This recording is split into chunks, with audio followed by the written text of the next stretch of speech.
হযরত বেলাল বলে, আমি আমার ওই জব ছাতু করা অবস্থায় আমি ওই পাটার কাছে অজ্ঞান হয়ে, সেন্সলেস হয়ে আমি পড়ে যাই। হযরত বেলাল বলে, কোন সময় রাত কেটে যায় আমি বলতেও পারি না, আমি এত অসুস্থ। সকালবেলা যখন বেলালের মনিব আসে, আয়েশা বলে, ইফতাহিল বাব, দরজা খোলো ইয়া বেলাল। হযরত বেলাল অসুস্থ মানুষ, দরজা খুলতে পারে না, বেহুশ হয়ে পড়ে আছে। বেলালের মনিব দরজা খুলে যখন ঘরে ঢুকলেন, দেখেন হযরত বেলাল ওই জবের কাছে ঘুমিয়ে আছে। তার মনিব ডাক দিলেন, বেটা এদিকে আয়।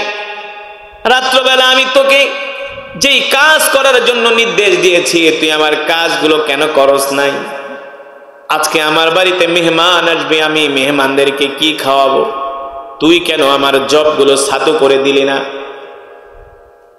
হযরত বেলাল রাদিয়াল্লাহু তাআলা আনহু বলে, মুনিব আনা মারিদুন জিদ্দান, আমি অসুস্থ মানুষ, অসুস্থতার কারণে আপনার কাজগুলো আমি সম্পূর্ণ করতে পারি নাই। বেলালের মনিব বলে, বেটা তুই আমার মেহমানের কাছে আমাকে অপমান করলি, অপদস্থ করলি, আমার মান সম্মান শেষ করে দিলি। এই কথা বলে হযরত বেলালকে বেধম ভাবে প্রহার করলেন।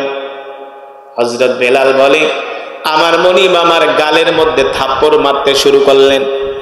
শুধু গালের মধ্যে না, আমার কানের মধ্যে এত জোরে জোরে থাপ্পড় মারলেন, এক একটা থাপ্পড়ের আঘাতে আমার কান থেকে রক্ত ঝরতেছে। ওই সময় তো কাজের মানুষদের উপরে, গোলামদের উপরে পশুর মতো নির্যাতন করা হতো। হযরত বেলাল বলে, এক একটা থাপ্পড় আজও পর্যন্ত আমার মনে পড়ে, আমার কান ফেটে যায়। শুধু এখানেই শেষ নয়, হযরত বেলালের মাথার চুলগুলো টেনে টেনে উঠিয়ে দেওয়া হয়, আর বলে, বেটা গোলাম, তোকে বাজার থেকে অর্থ দিয়ে ক্রয় করে এনেছি আমার গোলামি করার জন্য, তুই আমার গোলামি করস নাই, দায়িত্ব পালন করস নাই, এর চেয়ে ভালো ব্যবহার আমি তোমার সাথে করতে পারি না। হযরত বেলাল বলে, আমার মনিব আমার শুধু মাথার চুল টেনে ছিঁড়ে নাই, আমার চেহারার মধ্যে শুধু বেদম ভাবে প্রহারই করে নাই, আমাকে ধাক্কা দিয়া ঘর থেকে বের করে দেয়। হযরত বেলাল বলে, যখন আমাকে ঘর থেকে বের করে দেয়, আমি গরিব মানুষ কোথায় যাব? কান্না করতে করতে আমি মক্কার একটা রাস্তার মুখে, রাস্তার মোড়ে এসে বসে বসে কান্না করি। অনেক মানুষগুলো রাস্তা দিয়ে হেঁটে যায় আর ডাক দেয়, গোলাম তোর এই অবস্থা কেন? হযরত বেলাল বলে, আমি গরিব মানুষ, ওই বাড়িতে আমি কাজ করি, অসুস্থতার কারণে আমি আমার মনিবের কাজগুলো সম্পন্ন করতে পারি নাই, এই কারণে আমার মনিব আমার উপর অত্যাচার করে, আমাকে বেদমভাবে প্রহার করে ঘর থেকে বের করে দিয়েছে।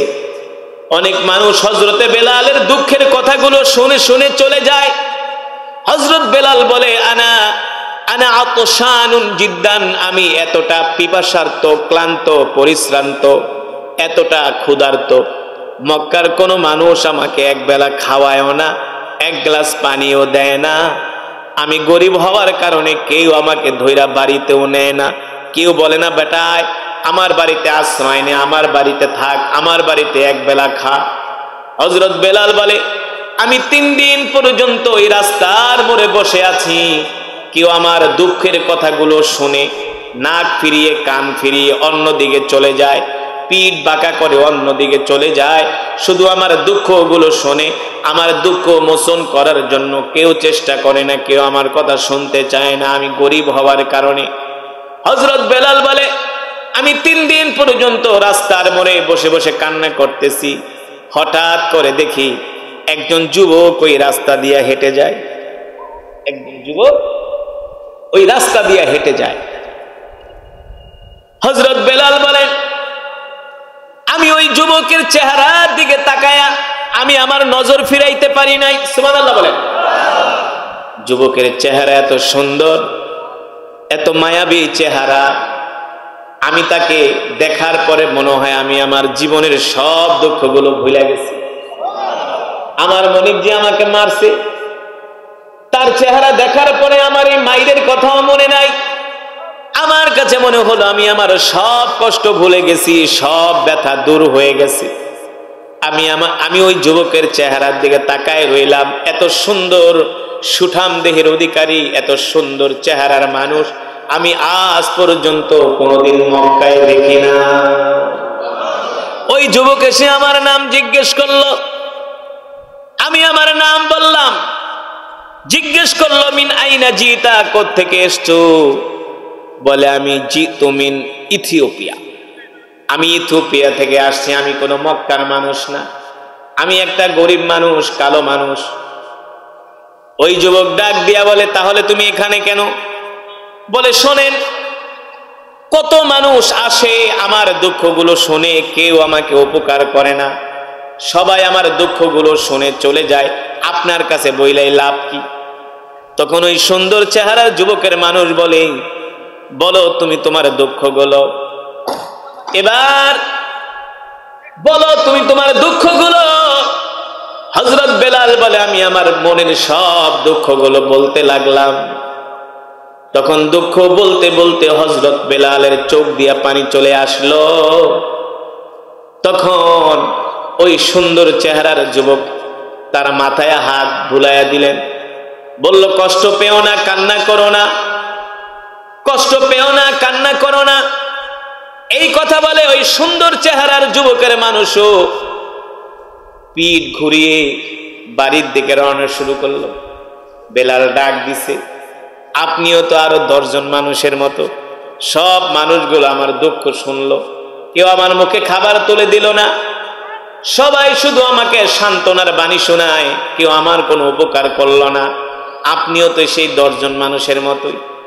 এই কথা বলার পরে সুন্দর চেহারার যুবকের মানুষ বেলালের সাথে কোনো কথা না বলে দৌড়ায়া বাড়িতে আসলেন। দৌড়ায়া বাড়িতে আসলেন।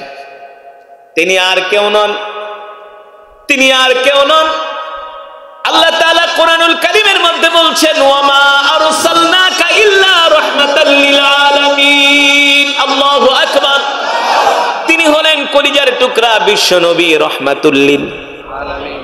আল্লাহ তাআলা কোরআনুল কারীমের মধ্যে বলেন নবী, আমি আল্লাহ আপনাকে সমগ্র বিশ্ববাসীর জন্য রহমত করে পাঠাইছি। আপনি হলেন সমগ্র বিশ্ববাসীর জন্য রহমত, আপনি হলেন সমগ্র বিশ্ববাসীর জন্য বরকত। সুবহানাল্লাহ বলেন। কেমন দয়ার নবী, মায়ার নবী।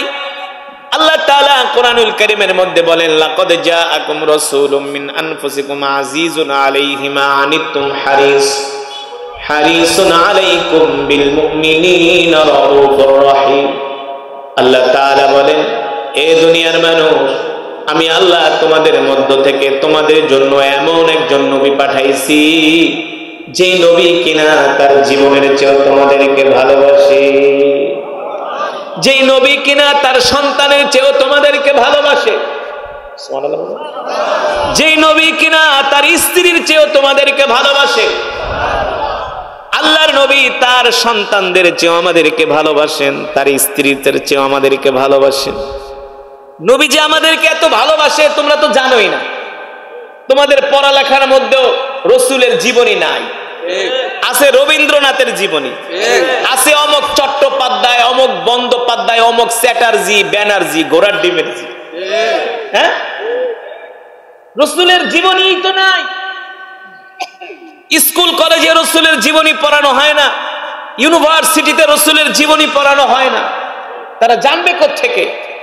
অথচ নবী রাহমাতুল লিল আলামিন কত দরদি নবী, রান্নাঘর থেকে সংসদ ভবন পর্যন্ত চলার জন্য, শিশুকাল থেকে বৃদ্ধ জীবন পর্যন্ত চলার জন্য যা কিছু প্রয়োজন, অল এভরিথিং আল্লাহ রসুল আমাদেরকে হাতে কলমে শিক্ষা দিয়ে গেছে।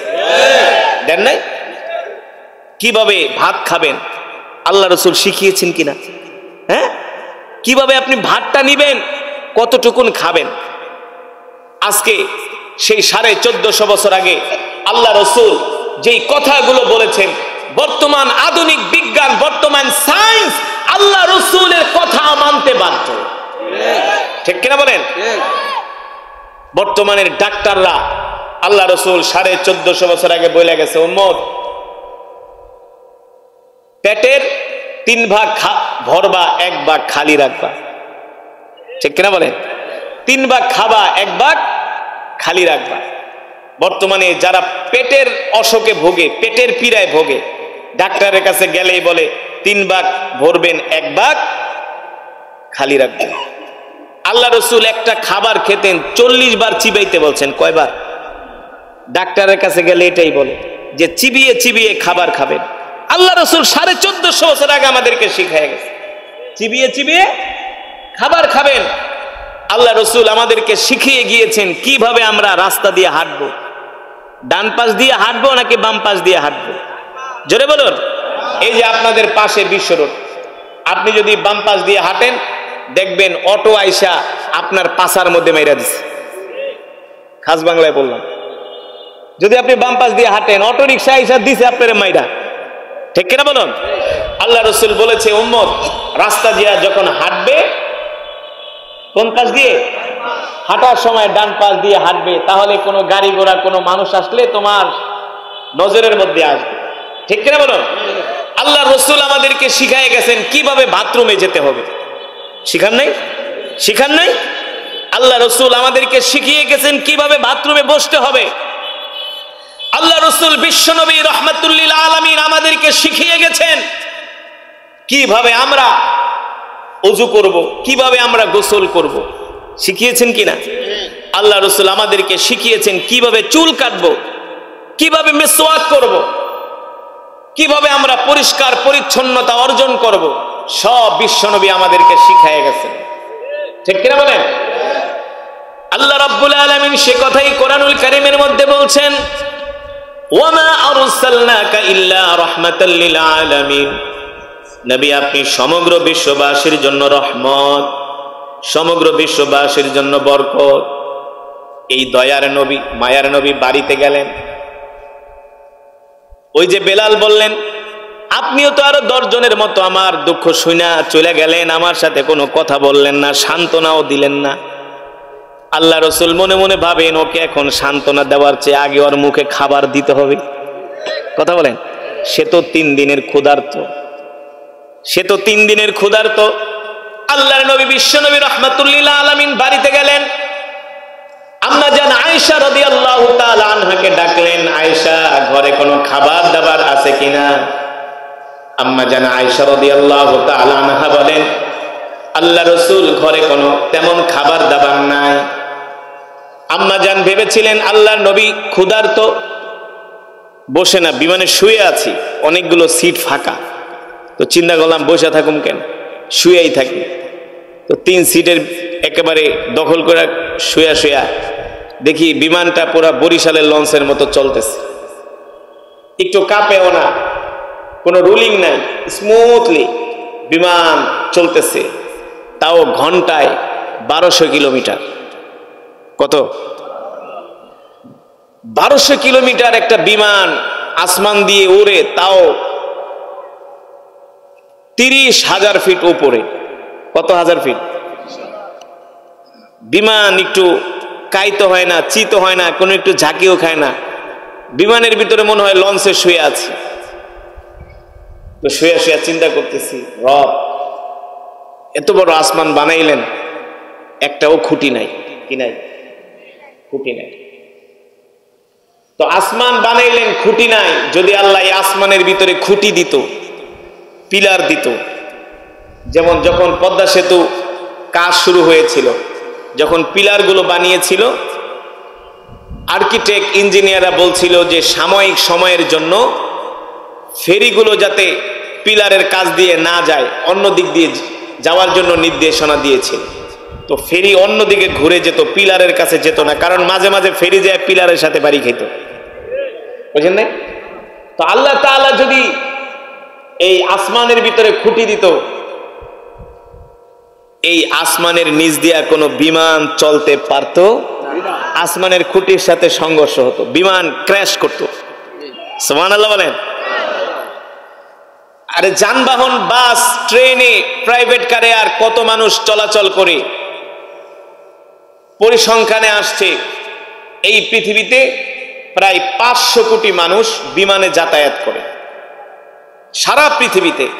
আপনি গুগল ম্যাপে দেখবেন, যদি আপনার কাছে গুগল ম্যাপ থেকে রাত্রেবেলা আপনি সার্চিং দিবেন, দেখবেন আসমানে ঝাঁকে ঝাঁকে হাজার হাজার হাজার হাজার বিমান ফ্লাই করতেছে আসমান দিয়ে। রাত্রেবেলা দেখবেন হাজার হাজার প্লেন চলতেছে। আল্লাহু আকবার। তাহলে বিশাল আসমানের মালিক আল্লাহ তাআলা। আল্লাহ রাব্বুল আলামিন সে কথাই কোরআনুল কারীমের মধ্যে বলছেন, তাবারাকাল্লাযী বিয়াদিহিল মুলকু ওয়া হুয়া আলা কুল্লি শাইইন কাদির আল্লাযী খালাকাল মাউতা ওয়াল হায়াতা লিয়াবলুয়াকুম আইয়ুকুম আহসানু আমালা ওয়া হুয়াল আজিজুল গফুর। আল্লাহ তাআলা বলেন, নবী দুনিয়ার মানুষদেরকে বলে দেন, রাজ্যের মালিক আমি আল্লাহ, মুলকের মালিক আমি আল্লাহ, একচ্ছত্র ক্ষমতার মালিক আমি আল্লাহ, দুনিয়ার কোনো মানুষ না। ঠিক কিনা বলেন?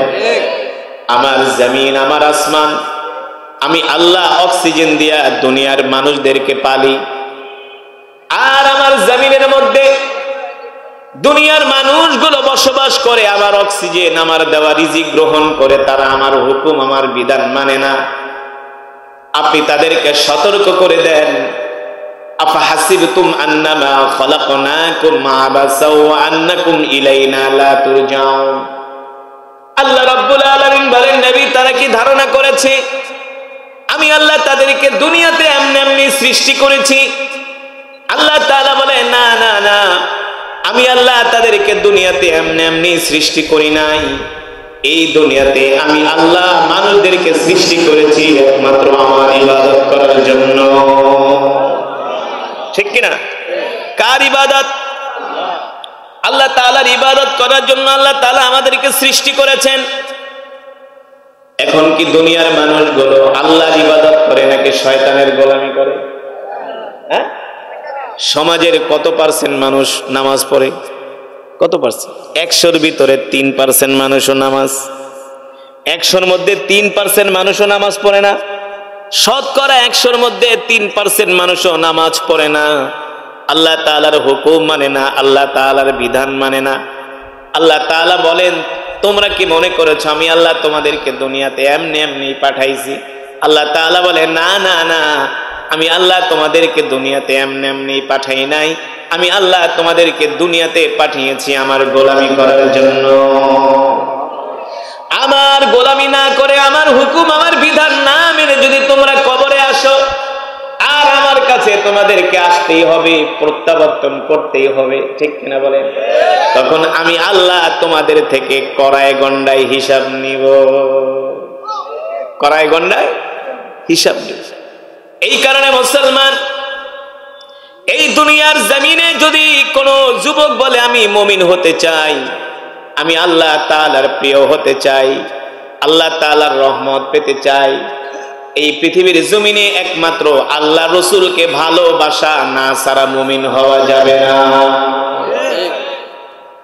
আল্লাহ তাআলা সে কথাই কোরআনুল কারীমের মধ্যে বলছেন, লাকাদ কানা লাকুম ফি রাসূলিল্লাহি উসওয়াতুন হাসানাহ। নবী আপনার চরিত্রই উত্তম চরিত্র, আপনার আদর্শই উত্তম আদর্শ। আমি আল্লাহ সারা পৃথিবীর মানুষের জন্য আমি আল্লাহ আপনাকে আদর্শ হিসাবে পাঠিয়েছি। সুবহানাল্লাহ বলে। আজকে সেই নবীর আদর্শ আমাদের মাঝে নাই, সেই নবীর চরিত্র আমাদের মাঝে নাই, সেই নবীর আখলাক আমাদের মাঝে নাই। ঠিক কিনা বলেন?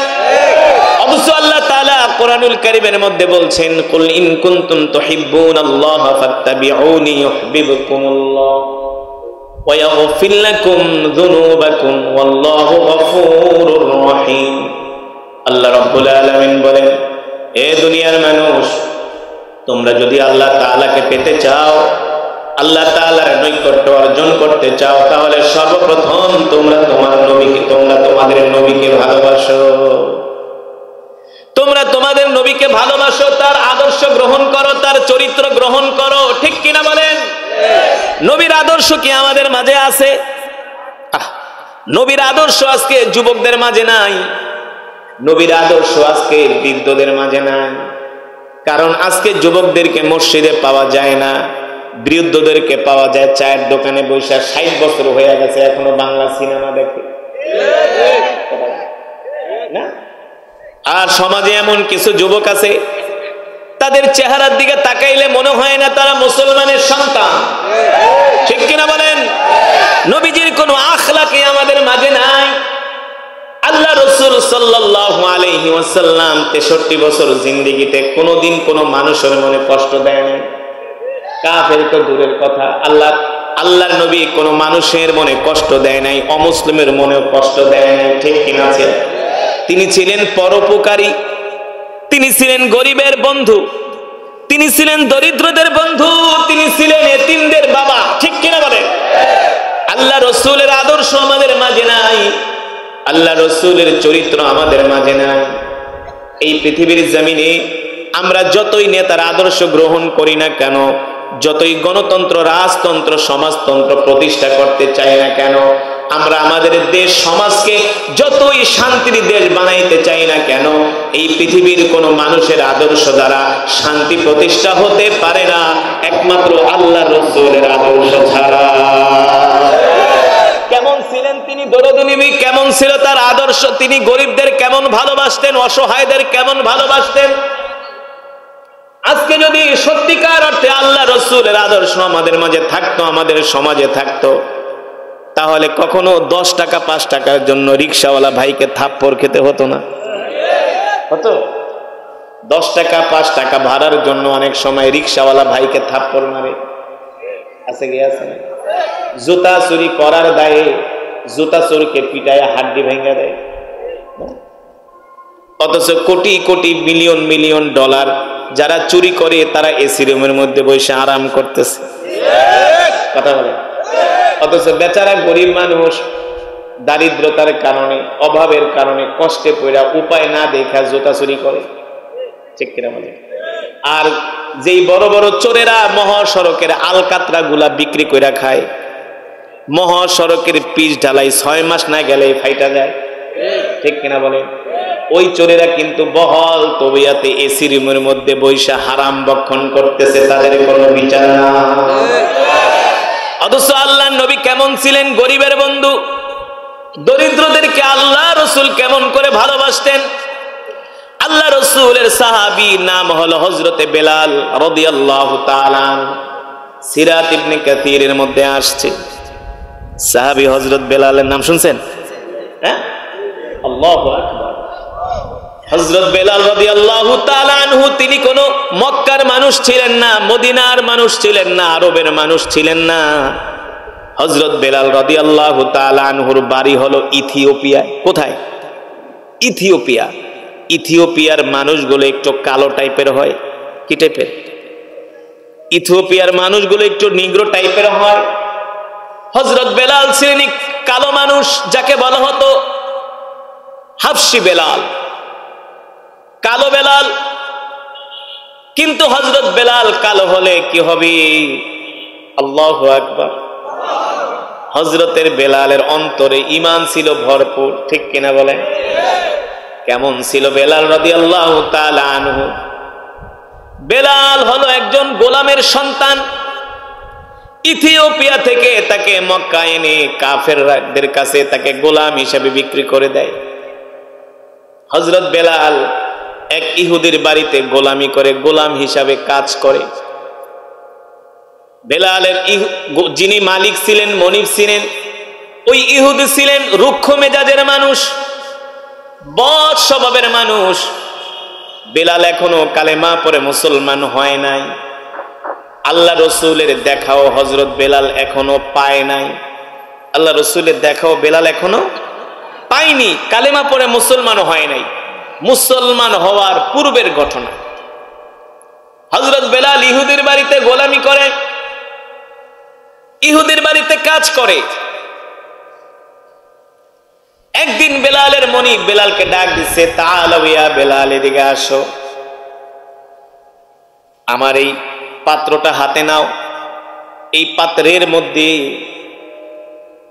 10 কেজি জব আছে, ছাতু করে দিবা তুমি আমাকে আজকে রাতের মধ্যে।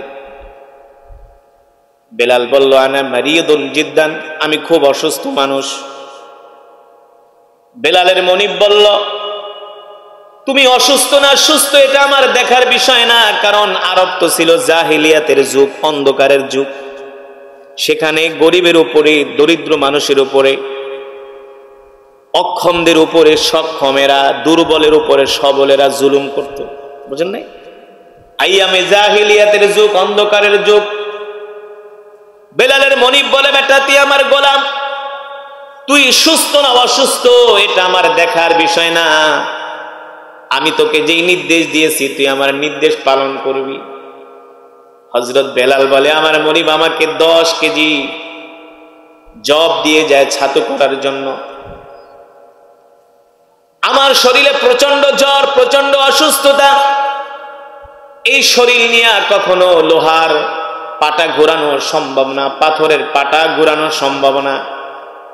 হযরত বেলাল বলেন, আমি অসুস্থ শরীর নিয়ে অর্ধেক জব ছাতু করেছি, আর অর্ধেক করতে করতে না করতে করতে আমি আর অসুস্থ হয়ে যাই, আমি এমন অসুস্থ হয়ে যাই।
Bismillahirrahmanirrahim.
বিসমিল্লাহির রহমানির রহিম কুল হুয়াল্লাহু আহাদ আল্লাহুস সামাদ লাম ইয়ালিদ ওয়া লাম ইউলাদ ওয়া লাম ইয়াকুল লাহু কুফুয়ান আহাদ لم يلد ولم يولد ولم يكن له كفوا أحد لم يلد ولم يولد ولم يكن له كفوا أحد صدق الله العلي العظيم